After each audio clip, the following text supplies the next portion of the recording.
Deputy Finance Minister David Masondo says government is addressing the country's ailing infrastructure, unreliable and unstable energy supply in its efforts to grow the economy. As a net importer, South Africa had been forced to relook at some of its projects due to costs as a result of surging global inflation. The Russian-Ukraine conflict is also blamed for triggering the current wave of inflationary pressures. These pressures come as the local economy is still recovering from the aftermath of the COVID-19 pandemic, the July unrest and the KwaZulu-Natal floods. Masondo says South Africa's economy saw these effects manifesting in many forms, such as high levels of joblessness. The unemployment rate came in at 33.9% in the second quarter, down from 34.5% in the first quarter. Masondo says government needs to urgently push for more structural reforms to realize sustainable economic growth.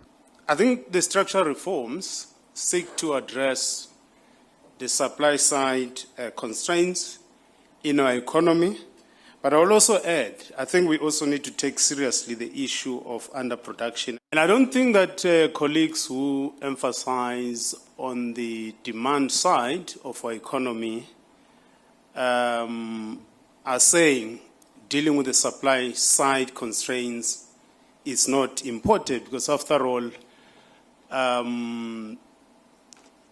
you won't realize demand if there's no infrastructure that is supposed to take those goods and services to the market.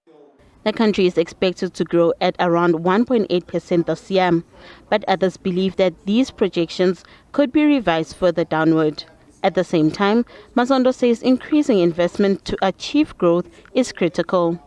It's important, therefore, for us to increase investment, because there's no business that will increase investment if there's no reliable supply of electricity, freight, transport, logistics, telecommunication, water, and skills.